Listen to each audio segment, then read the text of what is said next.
Assalamualaikum warahmatullahi wabarakatuh. Waalaikumsalam warahmatullahi wabarakatuh. Bismillahirrahmanirrahim. Alhamdulillahi rabbil alamin.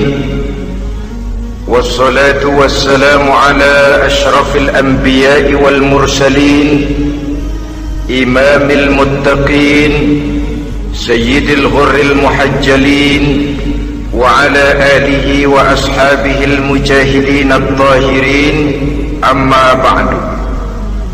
Saudara-saudara kaum muslimin rahimakumullah, sesungguhnya gaya hidup seseorang sangat ditentukan oleh cara bagaimana dia memandang hidup ini. Dengan kata lain, bagaimana seseorang memandang hidup, begitulah dia akan hidup. Oleh sebab itu, untuk mengubah keadaan seseorang harus diawali lebih dahulu dengan mengubah caranya memandang kehidupan ini. Itulah sebabnya dalam surah Ar-Ra'd ayat 11 Allah subhanahu wa ta'ala menjelaskan, Innallaha la yughayyiru ma biqaumin hatta yughayyiru ma bi anfusihim.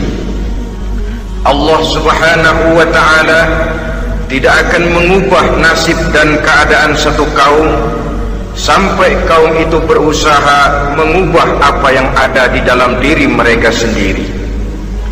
Yang ada di dalam diri itu tentu tidak lain adalah rule of thinking, bahasa kerennya state of mind, kata orang Kulon, cara berpikir, cara memandang kehidupan yang akan sangat mewarnai cara orang menjalani kehidupan itu sendiri.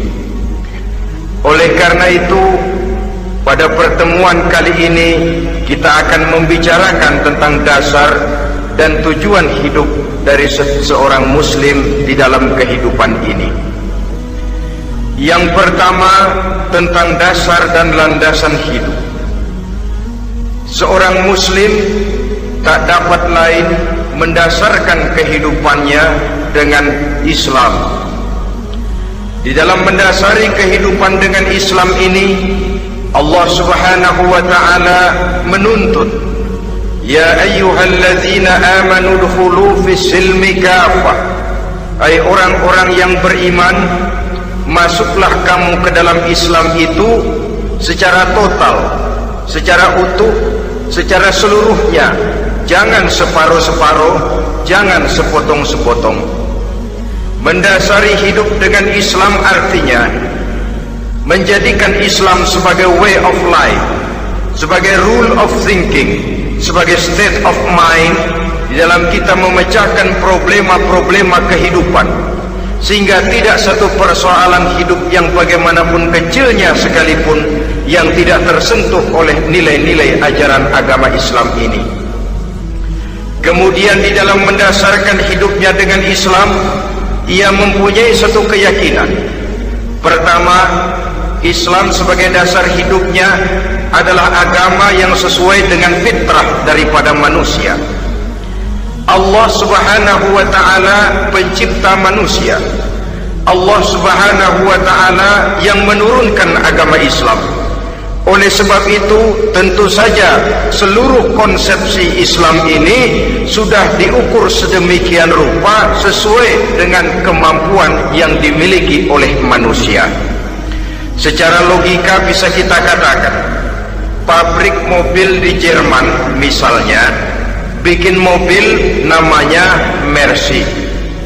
Seiring dengan itu dikeluarkannya buku petunjuk. Mobil ini bernama Mercy, kecepatan maksimal sekian ratus kilometer per jam, daya angkutnya sekian ratus kilogram. Kalau rusak memperbaikinya ini onderdilnya itu umpamanya. Karena pabriknya yang bikin mobil, lalu pabriknya juga yang mengeluarkan buku petunjuk, tentu buku itu sesuai benar untuk mobilnya. Dan logika mengatakan tidak bisa kita punya mobil Mercy rusak kita perbaiki dengan menggunakan buku petunjuk yang dikeluarkan oleh pabrik mobil Fiat. Tentu saja mobil makin rusak, acak-acakan dan tidak karu-karuan. Ini artinya jikalau manusia ingin baik, jikalau manusia ingin mencapai sesuatu yang bernama bahagia, dia harus mengikuti petunjuk yang dikeluarkan oleh yang menciptakan manusia. Dan petunjuk-petunjuk itu telah turun dalam satu konsepsi yang bernama Islam yang sesuai dengan fitrah manusia. Yang kedua, oleh karena keyakinannya bahwa Islam sesuai dengan fitrah manusia, ia pun berkeyakinan bahwa Islam adalah agama untuk seluruh manusia, universal. Walaupun ia diturunkan di tanah Arab, tetapi ia bukanlah agama hanya untuk orang Arab semata-mata. Keyakinan ini perlu ditegakkan kembali.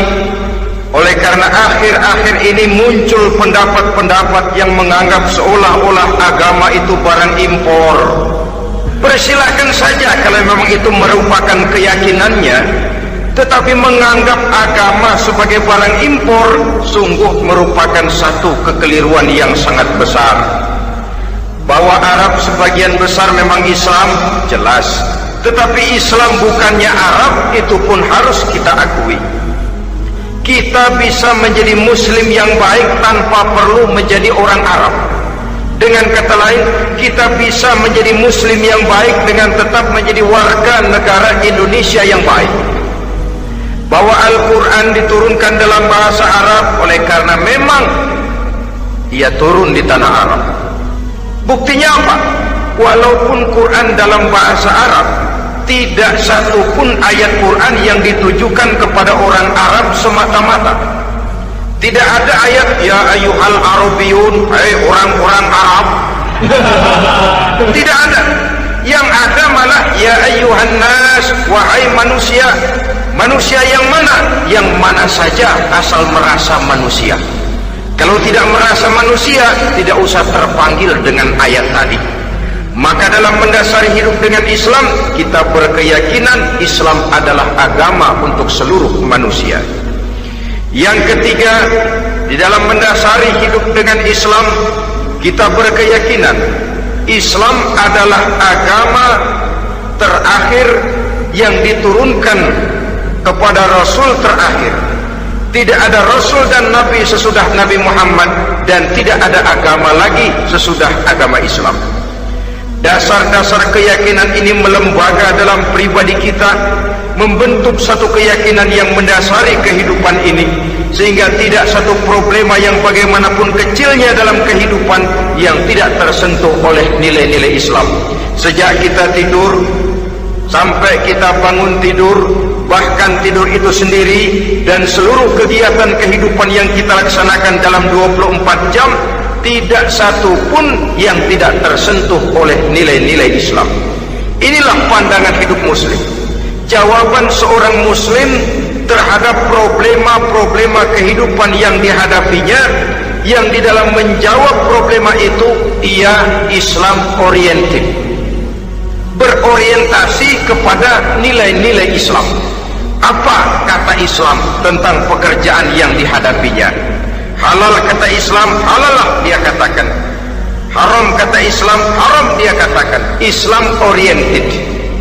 Barometer dalam perbuatannya tidak lain daripada nilai-nilai Islam itu sendiri. Dan kemudian di dalam mendasari kehidupan dengan Islam, ia berkeyakinan Islam adalah satu-satunya agama yang benar. Bahasa kerennya, Islam is the single one, the true religion behind the God. Satu-satunya. Keyakinan ini kelihatannya subjektif, tapi memang inilah pokok daripada kehidupan beragama. Saudara-saudara kaum muslimin rahimakumullah, kalau itulah dasar daripada kehidupan kita sebagai muslim, apa yang menjadi landasannya? Kalau dasar hidup kita Islam, maka landasan hidup kita tidak lain adalah Al-Quran dan Sunnah Rasulullah Sallallahu Alaihi Wasallam. Dunia penuh dengan orang-orang besar, dan setiap orang-orang besar itu mempunyai ajaran-ajaran yang pernah jaya, pernah dikumandangkan, didengung-dengungkan, naik ke panggung sejarah untuk kemudian tenggelam. Satu ajaran hanya akan langgeng, satu ajaran hanya akan tahan lama apabila dia turun dari sumber yang serba maha. Kalau dia turun dari manusia, maka sifatnya hanya musim. Yang namanya musim, saudara-saudara, namanya musim tidak bisa dilarang. Tapi kalau sudah selesai, habis sendirian. Itu musim namanya. Musim rambutan. Kalau datang musim rambutan, apa bisa dilarang? Gak boleh musim rambutan. Ya tidak bisa, dia akan tumbuh terus. Tapi manakala musimnya habis. Begitulah nasib dari ajaran yang nisbi, relatif, dan temporer apabila dia bersumber dari manusia. Maka satu ajaran hanya akan langgeng, tahan lama apabila dia turun dari sumber yang serba maha. Dan itu sudah turun bernama Al-Quranul Karim. Sedangkan sunnah, saudara-saudara, merupakan penjelasan dari apa yang oleh Quran tidak dijelaskan dalam bentuk yang detail, melengkapi apa yang oleh Al-Quran hanya disebutkan dalam bentuk garis besarnya saja. Baik Quran maupun sunnah kita sebut merupakan dasar, landasan yang primer. Sedangkan untuk memahami Quran dan sunnah, kita memerlukan pendapat-pendapat orang yang ahli di bidang itu.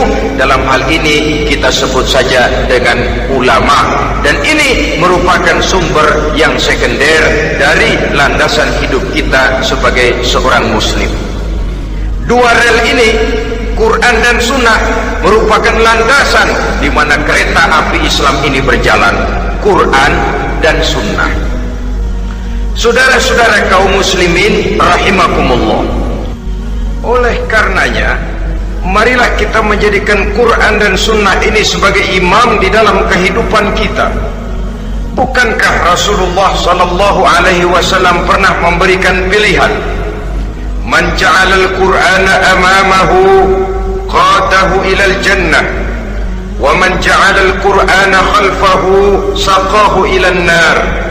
Siapa yang meletakkan Quran di depannya, dijadikannya Quran sebagai imam dan dia sebagai makmum, maka Al-Quran akan membimbing dia ke surga. Ya, surga di dunia ini, lebih-lebih lagi surga di akhirat nanti.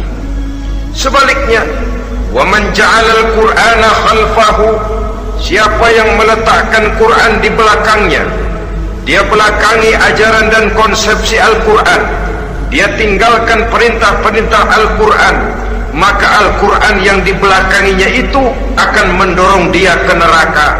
Neraka dunia, lebih-lebih neraka di akhirat nanti.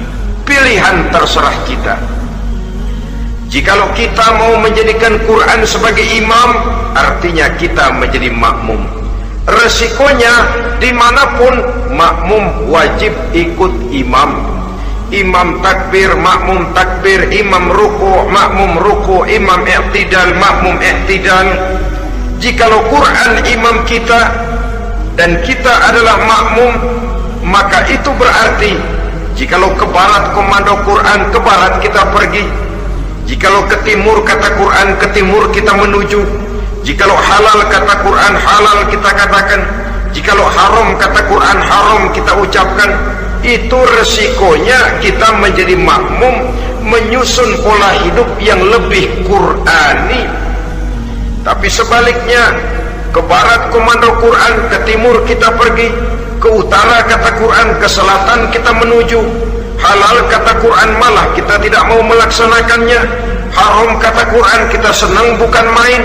Artinya kita mau menjadi makmum dan Quran kita jadikan sebagai makmum, kita sendiri malah mau menjadi imam. Kita paksa konsepsi Al-Quran itu supaya sesuai dengan naluri kemanusiaan kita, mengotak-atik hukum, menghalalkan yang haram, mengharamkan yang halal. Dikala itu landasan hidup kita sudah goyah, tidak lagi sebagai landasan tempat kita bertolak, tetapi malah menjadi satu landasan yang kita injak-injak. Sesungguhnya saudara-saudara, Quran tidak akan membawa berkah, tidak akan menjadi rahmatun wa syifaun lil mu'minin, menjadi penyembuh, menjadi rahmah bagi orang-orang beriman, apabila yang kita baca itu kita injak-injak di dalam kehidupan. Upaya menyusun hidup yang lebih Qurani ini seiring dengan usaha kita menjadi warga negara yang baik. Yang saya katakan di awal tadi, tidak saling dan tidak harus saling bertentangan. Jadi dengan demikian, dasar hidup kita sebagai muslim adalah Islam, dan landasan hidup kita tidak lain adalah Al-Quran dan sunnah Rasulullah Sallallahu Alaihi Wasallam. Ini landasan tempat kita bertolak. Ini yang mewarnai gaya kehidupan kita. Apapun yang mau kita lakukan, tempat kita bertanya lebih dahulu Quran dan sunnah. Saya mau melakukan pekerjaan ini, apa kata Quran? Saya mau pergi ke tempat ini, apa kata Quran? Saya mau berusaha dengan mengerjakan perusahaan ini, apa kata Quran? Merupakan landasan daripada kehidupan kita. Ini yang saya katakan tadi, membentuk rule of thinking, state of mind, bahwa gaya kehidupan kita diwarnai oleh landasan hidup yang bertumpu pada ajaran Al-Quranul Karim dan sunnah Rasulullah Sallallahu Alaihi Wasallam. Baiklah ya, ini yang pertama tentang dasar dan landasan hidup. Yang kedua tentang tujuan hidup. Kalau sudah ada landasan tempat kita bertolak, lalu kemana pantai yang akan kita tuju? Mau apa sih kita hidup ini? Berleha-leha, menjalani acara rutin, bangun tidur sampai tidur lagi, kemudian besok begitu lagi, sampai menunggu datangnya sang ajal? Atau ada satu tujuan yang akan kita capai di dalam kehidupan ini? Apabila kita teliti, maka Al-Quran mengajarkan tujuan hidup setiap muslim pada dasarnya ada dua. Pertama, kita sebut saja tujuan jangka pendek. Tujuan jangka pendek itu sasarannya dunia sekarang ini. Bentuknya horizontal, targetnya agar setiap pribadi muslim menjadi rahmatan lil alamin, rahmah bagi lingkungannya. Inilah yang oleh agama dinamakan hablum minan nas, yang isinya adalah ilmu dan peradaban. Jadi dunia dan seluruh isinya merupakan tujuan jangka pendek saja. Untuk mencapai tujuan jangka pendek, dunia dan seluruh isinya, unsur penunjangnya adalah pendidikan, pengalaman, atau nasib. Makin tinggi pendidikan, makin mudah menjangkau hidup. Makin banyak pengalaman, makin mudah menguasai dunia. Atau karena faktor nasib, pendidikannya tidak seberapa, pengalaman pun kadang-kadang dangkal, tapi karena nasibnya lagi hoki, kata orang sekarang, nasibnya lagi bagus, dia naik ke panggung memegang peranan. Faktor yang namanya nasib ini ada, tapi tidak bisa dijadikan sandaran untuk menjangkau dunia dan seluruh isinya. Unsur penunjangnya, pertama pendidikan, yang kedua pengalaman, yang ketiga faktor nasib. Oleh karena itu, apabila kita ingin mudah mencapai dunia, yang pertama harus kita laksanakan bagaimana menempuh satu pendidikan. Di zaman sekarang orang terangsang untuk hidup dalam pola yang oleh orang-orang priangan disebut hardolin. Saudara tahu hardolin? Itu potongan dari dahar modal ulin. Filsafat hidup yang pakaian mau bagus, makan mau enak, kerja nggak mau. Akhirnya jadilah dia penghayal kelas berat.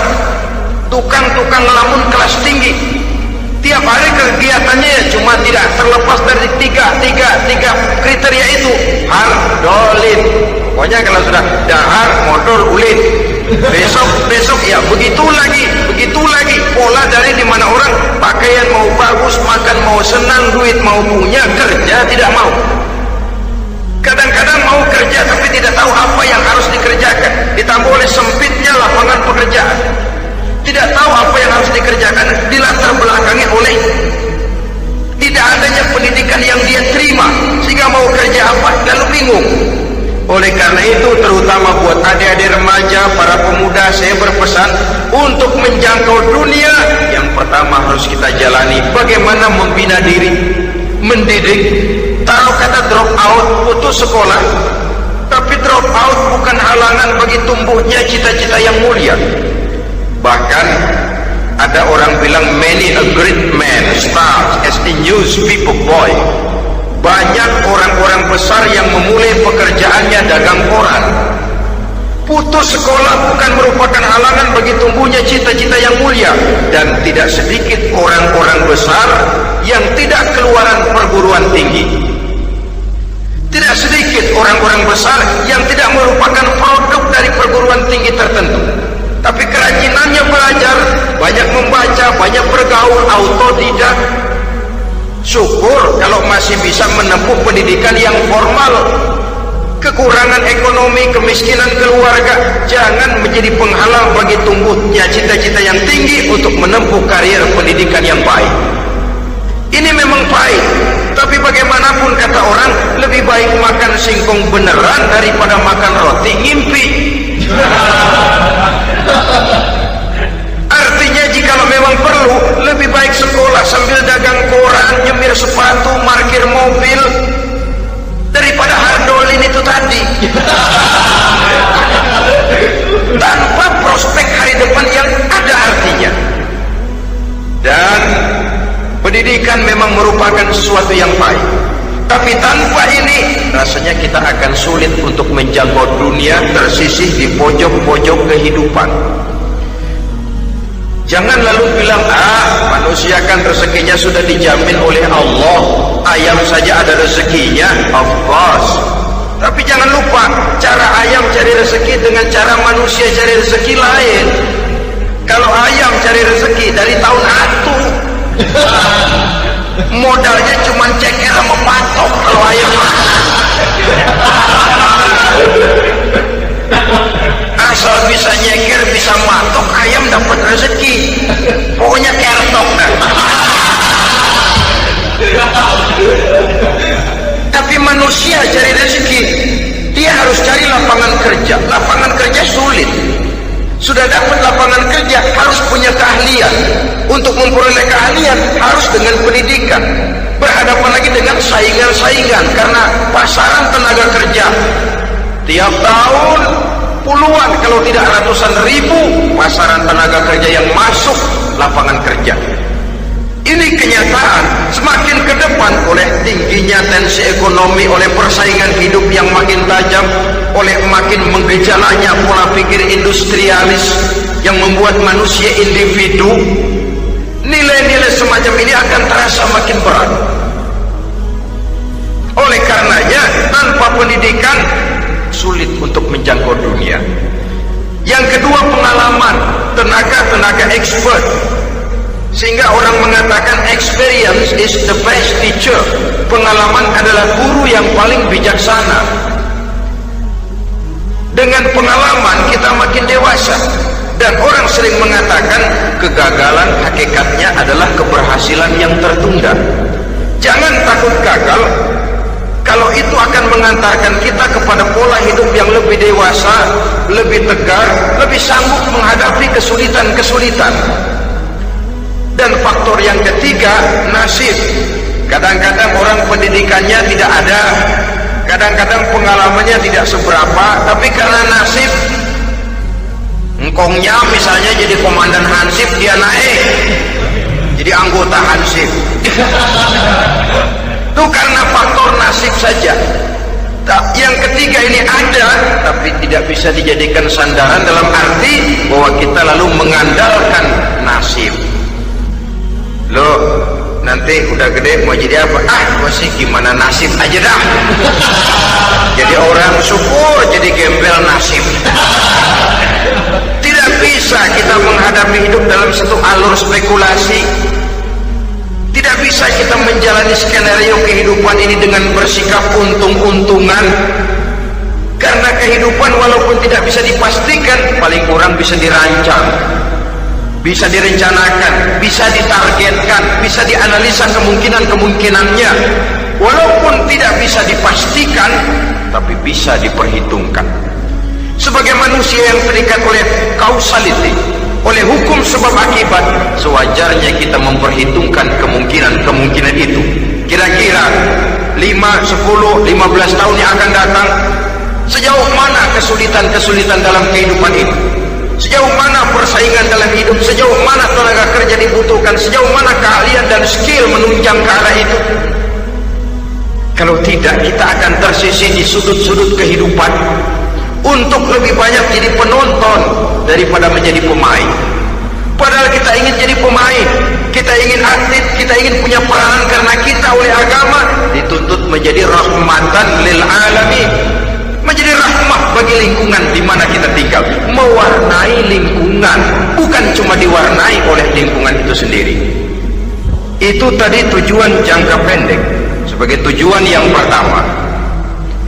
Yang kedua, tujuan jangka panjang. Tujuan jangka panjang ini sasarannya adalah akhirat. Bentuknya vertikal, targetnya adalah mardotillah atau ridho daripada Allah. Dan ini yang oleh agama dinamakan dengan hablum minallah, tali vertikal yang menghubungkan manusia langsung dengan Tuhannya. Untuk mencapai tujuan jangka panjang akhirat ini, unsur penunjangnya adalah prestasi ibadah. Kalau untuk tujuan jangka pendek, dunia dan seluruh isinya, pendidikan, pengalaman, dan nasib memegang peranan yang sangat penting, maka untuk akhirat, pendidikan, pengalaman, nasib tidak punya pengaruh banyak. Unsur penunjangnya adalah prestasi ibadah. Bagaimanapun tinggi pendidikan, bagaimanapun banyak pengalaman, tanpa prestasi ibadah, nol besar kita dalam pandangan Allah Subhanahu wa ta'ala. Saudara-saudara kaum muslimin rahimakumullah, itu sebabnya seorang muslim sholat, puasa, haji, zakat, yang kalaupun ada target dunia itu cuma side effect saja, sekedar satu efek sampingan. Target utamanya tetap tujuan jangka panjang, akhirat dan ridho Allah. Kenapa kita sholat? Untuk mencari ridho Allah. Kenapa kita laksanakan ibadah haji? Untuk mencari ridho Allah. Kita bangun di keheningan malam untuk mencari ridho Allah. Kalau ada akibat dunia, itu cuma akibat sekunder saja. Ada misalnya orang karena tekun ibadah rezekinya lancar, itu baru persekot, baru tanda jadi. Kadang-kadang persekotnya saja sudah nikmat kok, apalagi cashnya, kontannya. Sebaliknya kalau ada orang rajin ibadah, rezekinya seret, jangan jadi alasan. Kok lu nggak sembahyang? Alah, tetangga gua rajin sembahyang melarat terus. Ya memang sholat itu bukan dengan target dunia, target akhirat, saudara-saudara. Oleh sebab itu, seorang muslim adalah seorang yang berpandangan luas, berjiwa lapang. Maksudnya apa? Tujuan jangka pendek dan jangka panjang ini harus dia raih kedua-duanya. Ini yang oleh Al-Quran diajarkan agar setiap muslim mencapai fid dunia hasanah wa fil akhirati hasanah. Kebaikan di dunia, kebaikan di akhirat, itu arti hasanah. Jangan macam orang dulu, punya istri dua pergi haji, yang satu yang muda istrinya namanya Hasanah, yang satu namanya Khadijah. Waktu tawaf keliling Ka'bah, si suami ini nggak bisa doa apa-apa kecuali Rabbana Atina itu. Tiap putaran Rabbana Atina fid dunya hasanah wa fil akhirati hasanah. Putaran kedua Rabbana Atina fid dunya hasanah wa fil akhirati hasanah. Ini istri tuanya yang namanya Khadijah dengerin aja. Akhirnya di satu saat dia colek suaminya, "Bang, mentang-mentang Hasanah bini muda disebutin melulu. Saya dong disebutin dalam doa." "Iya deh, ntar putaran selanjutnya." Suaminya blow on juga. Putaran kedua dia baca Rabbana Atina fid dunya hasanah wa fil akhirati Khadijah. Saudara-saudara, itu makna refleksi daripada doa tadi itu, doa sapu jagat. Kita ingin fid dunya hasanah wa fil akhirati hasanah. Tujuan jangka pendek dunia tercapai, tujuan jangka panjang akhirat dan ridho Allah juga tergapai. Oleh sebab itu Al-Quran menjelaskan, "Wabtaghi fima atakallahu ad-daral akhirah wa la tansa nasibaka minad dunya." Dengan karunia yang diberikan Allah kepadamu, carilah bahagia akhirat. Wa la tansa nasibaka minad dunya, tetapi jangan lupakan bagianmu dalam kehidupan di dunia ini. Cari akhirat, utamakan akhirat dengan tidak usah melupakan jatahmu di dunia. Kenapa saya katakan seorang muslim berjiwa besar? Sebab andai kata dia gagal mencapai tujuan jangka pendek, andai kata dia gagal di dunia, dan dia oleh Islam diajarkan jangan sampai gagal, tapi andai kata dia gagal, dia masih punya tujuan jangka panjang, akhirat dan ridho Allah. Dia masih bisa menghibur diri, biarlah di dunia kita sederhana, bahkan biarlah susah di dunia, asal di akhirat kita bahagia. Orang yang tidak punya pandangan hidup semacam ini, surgalah dunia ini, segalanya telah tertumpu di sini. Bila umurnya selesai, ajalnya datang, selesai sudah, surganya sampai di situ, dan dia tidak punya pengharapan lain di belakang itu. Maka seluruhnya bertumpu pada kehidupan di dunia. Padahal dunia seperti air laut, makin diminum makin haus, makin kering tenggorokan. Dunia yang diperturutkan menyeret manusia ke dalam lingkaran setan, terjebak dalam sifat yang namanya tamak bin rakus alias serakah.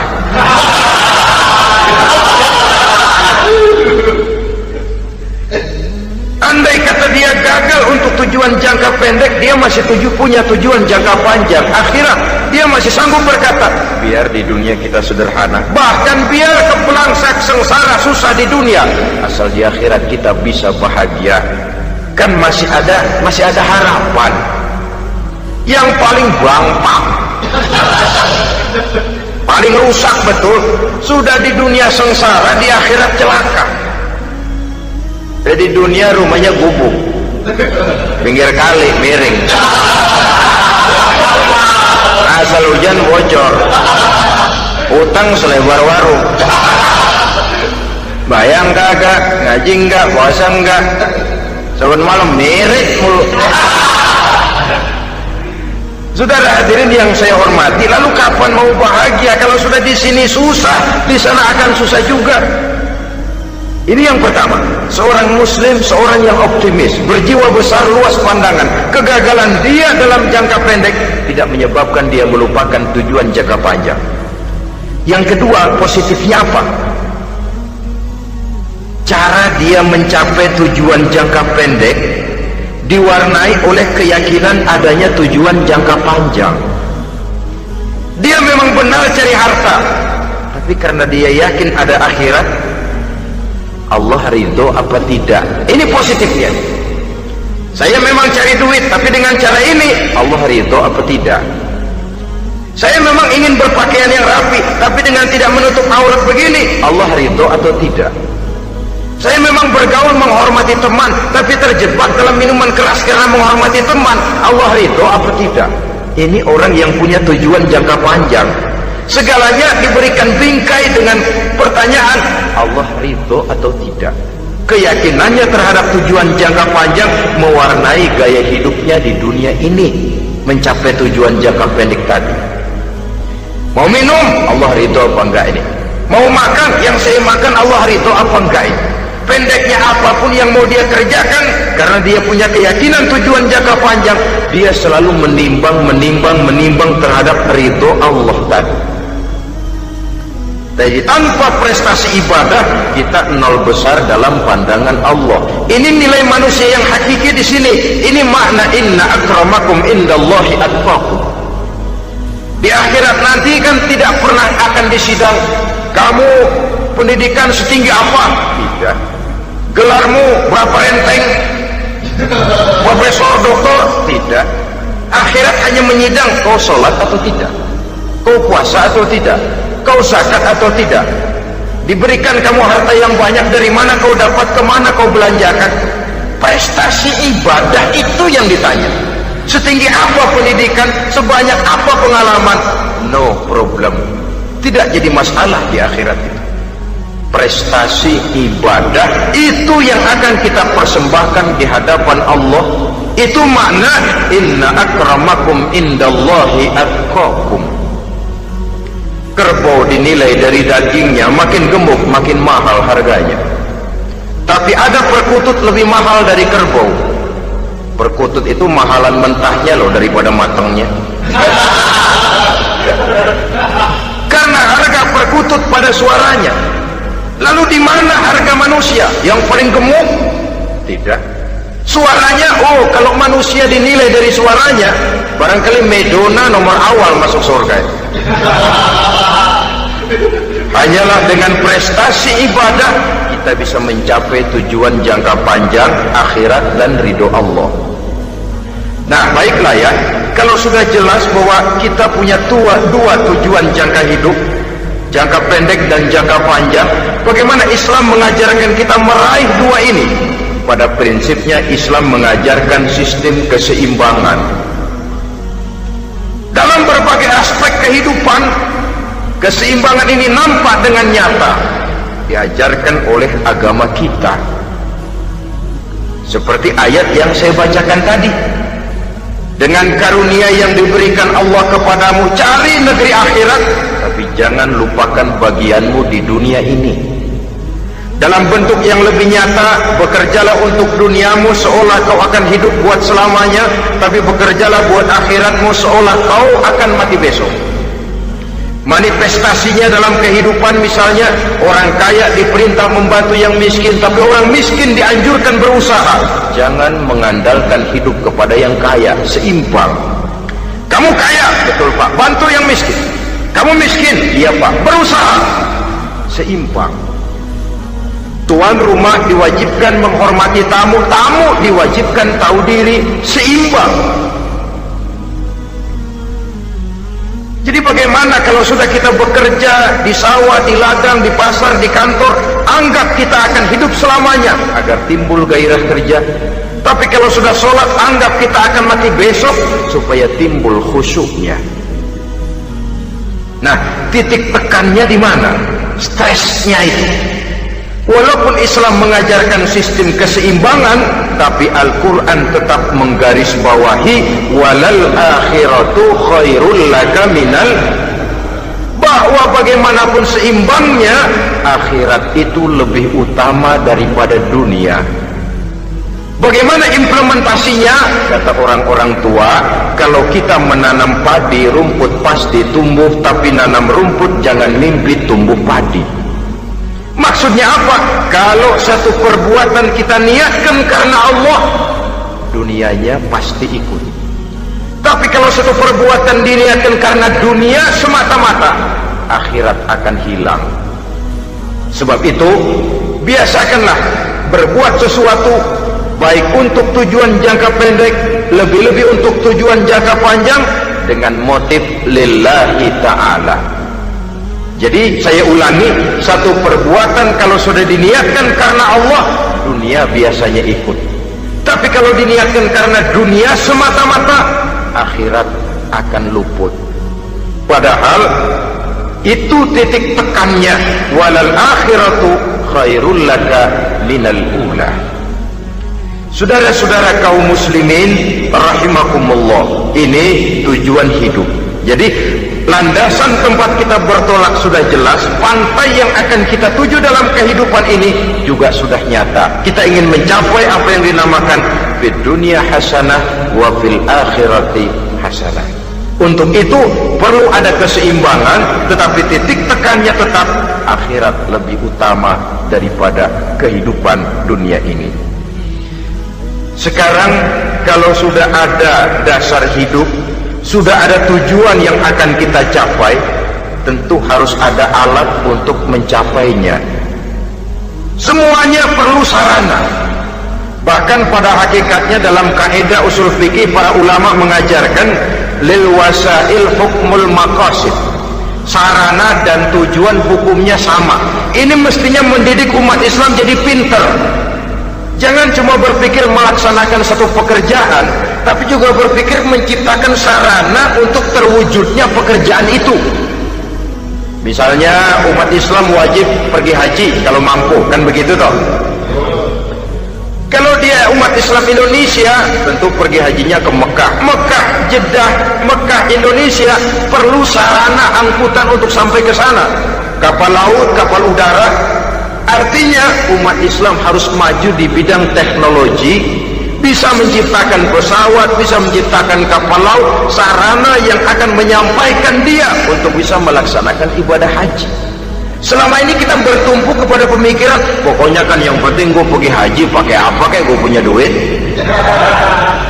Dari segi pribadi memang barangkali begitu, tapi sebagai umat yang harus mencapai kemajuan, apabila diperintahkan melaksanakan sesuatu, kita pun hakikatnya dituntut menciptakan sarana untuk menunjang pelaksanaan sesuatu itu sendiri. Agama mengajarkan an-nazafatu minal iman, kebersihan sebagian daripada iman. Siapa yang menciptakan mesin cuci, sabun-sabun keras, deterjen, rinso dan lain sebagainya? Siapa yang menciptakan air condition, pembersih ruangan? Kita hanya berpikir pokoknya kan bersih, mau pakai apa kek? Kita jarang yang berpikir kepada pewujudan teknologi modern untuk menerjemahkan hadis itu. Syukurlah belakangan ini sudah muncul teknokrat-teknokrat muslim yang dijiwai oleh semangat Al-Quran membuka tabir rahasia konsepsi Islam di lapangan teknologi modern, yang makin lama makin menunjukkan tuntutan kebutuhan daripada umat itu sendiri. Dengan demikian, apabila ada tujuan hidup, kita memerlukan alat untuk mencapai tujuan tadi. Supaya tujuan fid dunya hasanah wa fil akhirati hasanah tercapai, apa alat yang harus kita pakai? Kita lihat surah At-Taubah ayat 111 memberikan jawaban. Innallaha ashtara minal mu'minina anfusahum wa amwalahum bi anna lahumul jannah. Sesungguhnya Allah telah membeli dari orang-orang beriman diri mereka, harta mereka, bahwa sesungguhnya bagi mereka adalah surga. Coba kita simak ayat ini sejenak, akan nampak dengan jelas bahwa ayat ini hakikatnya merupakan satu transaksi yang nyata benar antara kita dengan Allah. Transaksi jual beli sudah terjadi, dan itu langsung dengan Allah, tertuang dalam pernyataan Quran. Pembeli Allah, penjual kita orang-orang beriman, dagangannya adalah anfus dan amwal, harganya adalah surga. Itu sudah tanda tangan pernyataan kita siap jual beli ya Allah. Apalagi baiat kita apa? Inna solati wa nusuki wa mahyaya wa mamati lillahi rabbil alamin. Solatku, ibadahku, hidup dan matiku cuma untuk Allah, Tuhan seluruh sekalian alam. Minimalnya 5 kali sehari semalam baiat ini kita ulang dan kita ulang. Kenapa lalu kita tidak konsekuen? Dalam konteksnya dengan persoalan, maka alat hidup kita itu ada 2. Pertama, anfus. Ini bentuk mufrad dari jamaknya, bentuk jamak dari mufrad nafsun. Biasa diterjemahkan dengan diri. Yang dimaksud dengan diri adalah kepribadian. Yang dimaksud dengan kepribadian ialah kekayaan yang kita miliki dalam kepribadian kita. Artinya bisa tenaga, pikiran, konsep, gagasan, wewenang, ide, pangkat, jabatan, kemampuan, keahlian, skill, itu semuanya masuk ke dalam anfus, diri. Sedangkan amwal bentuk jamak dari mufrad malun, biasa diterjemahkan dengan harta. Pengertian di sini ialah seluruh bentuk-bentuk materi yang berada di bawah kekuasaan kita. Bisa rumah, bisa uang, bisa tanah, bisa kebun, bisa pabrik, bisa peternakan, itu semuanya amwal. Nah, baik anfus maupun amwal, diri, tenaga ke, pikiran ke, harta ke, pangkat ke, jabatan ke, wewenang ke, keahlian ke, untuk tujuan jangka pendek harus jadi rahmah bagi lingkungan. Untuk tujuan jangka panjang harus menunjang jalan menuju ridho Allah. Jadi kalau pangkat kita menjauhkan kita dari ridho Allah, itu bukan nikmat tuh, azab. Punya pangkat bukan melakukan kebaikan, malah melakukan kejahatan, setidak-tidaknya berdiri di belakang kejahatan, melindungi perbuatan-perbuatan munkar. Dalam kelas kakap melindungi korupsi, dalam kelas teri jadi backing tukang kopok. umpamanya itu sudah menyalahi. Alat tidak digunakan untuk mencapai tujuan, itu untuk tujuan jangka pendek. Lalu amwal, harta, uang, tanah, rumah, kebun, untuk tujuan jangka pendek harus menjadi rahmah bagi lingkungan. Sedang untuk tujuan jangka panjang, baik diri maupun harta harus menunjang jalan menuju ridho Allah, harus meningkatkan prestasi ibadah kita kepada Allah Subhanahu wa ta'ala. Malah yang namanya amwal ini tanggung jawabnya lebih berat loh saudara. Kalau saudara diberikan ilmu, sidang akhirat cuma satu, ilmu kau amalkan untuk apa? Saudara diberikan umur panjang, pengadilan akhirat cuma bertanya satu, umurmu kau habiskan di mana?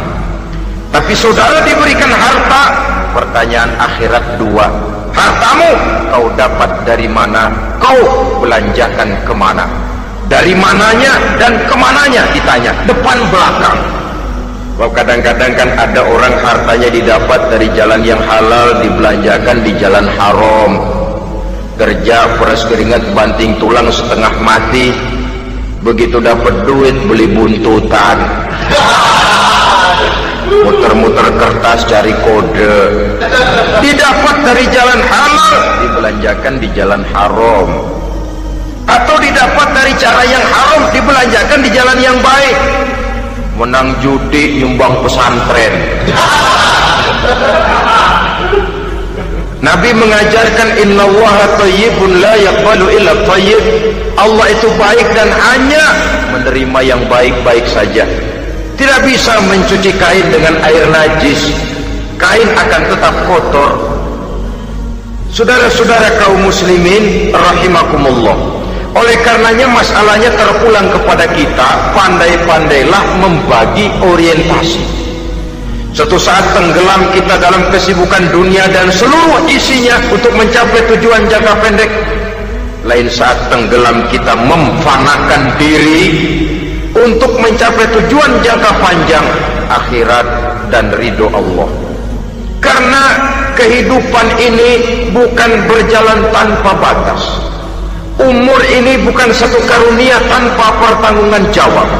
Suatu saat setuju atau tidak, rela atau terpaksa, kita akan sampai kepada garis finish daripada perjalanan kehidupan dunia ini, yang memang merupakan satu perjalanan panjang, a walking tall, kata orang Kulon, a walking tall, satu jalan yang demikian jauhnya.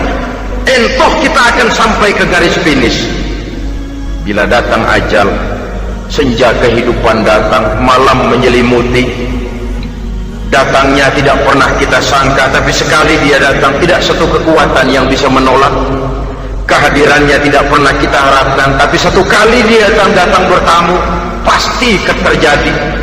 Dan itu pasti akan kita temui. Alangkah malangnya pada saat kembali itu datang, kita tidak punya prestasi ibadah. Lalu apa artinya prestasi dunia? Apa artinya tujuan jangka pendek kalau kita harus kehilangan tujuan jangka panjang? Rumah kita yang besar, pangkat kita yang tinggi, harta kita yang banyak, bisakah menolong kita untuk kalau sudah kumpul di padang mahsyar nanti? Malaikat, jangan gebugin saya, rumah saya harga 2 miliar.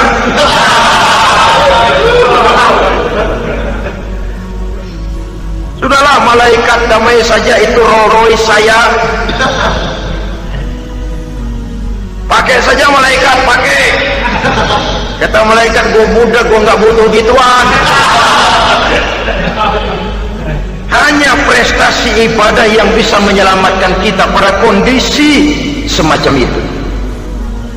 Jadi oleh karena itu saudara-saudara, biar di dunia ini rumah kita besar, mobil bagus, uang banyak, pabrik ada, usaha lancar, asal di akhirat masuk surga aja, gak apa-apa. Daripada di dunia sengsara, di akhirat neraka, senangnya kapan? Sudah di sini sengsara, di sana kebelangsak. Itu yang orang-orang tua bilang lacur kuda namanya. Pelan dipecut, kenceng digentak, setengah mati, serba salah. Kuda kalau bisa ngomong, gue setengah mati, serba salah. Pelan dipecut, kekencengan ditarik, itu yang namanya lacur kuda begitu. Serba salah posisinya. Untuk itu pandai-pandailah membagi orientasi supaya tercapai tujuan ideal ini. Di dunia hasanah wa fil akhirati hasanah. Ini tentang tujuan hidup. Nah, untuk mencapai tujuan ini kita tidak berjalan sendiri, kita perlu teman hidup. Di samping teman hidup ada pula lawan hidup. Siapa teman hidup kita untuk mencapai tujuan hidup ini? Dalam arti sempit, teman hidup kita suami istri yang taat kepada Allah. Suami istri lebih dari sekedar satu pasangan, juga saling melengkapi, merupakan bagian daripada kehidupan. Suami adalah teman istri, istri adalah teman suami untuk mencapai tujuan hidup tadi, mencapai fid dunya hasanah wa fil akhirati hasanah. Seiring, seirama, selaras, serasi, seimbang, kata orang sekarang. Teman dalam arti sempit. Adapun teman dalam arti luas, setiap orang yang pandangan hidupnya sama dengan kita, setiap orang yang akidahnya sama dengan kita, terlepas dari suku bangsa apapun, warna kulit apapun, bahasa apapun, jikalau keyakinannya sama, pandangan hidupnya sama, dia adalah saudara kita dalam artian yang luas. Islam tidak kenal teritorial, maka tidak ada itu Islam Jepang. Ya walaupun secara formalnya ada, tapi informal muslim adalah muslim, diikat dengan akidah. Itu teman hidup. Lalu lawan hidup siapa? Pertama iblis, dalam segala bentuk dan implementasinya. Yang kedua, setiap orang yang pandangan hidupnya tidak sama dengan kita secara ideologis, itulah lawan hidup kita. Maka yang teman jadikan teman, yang lawan jadikan lawan. Jangan teman dijadikan lawan, lawan dijadikan teman. Itu namanya kopiah dipasang di kaki, bakyak naik ke jidat. Wajar kalau kepala lalu jadi benjol. Salah milih teman, salah cari lawan. Salah milih teman, salah cari lawan. Akibatnya kita yang akan susah di kemudian hari nanti. Saudara-saudara kaum muslimin rahimakumullah, oleh karenanya pandai-pandailah dalam hidup ini.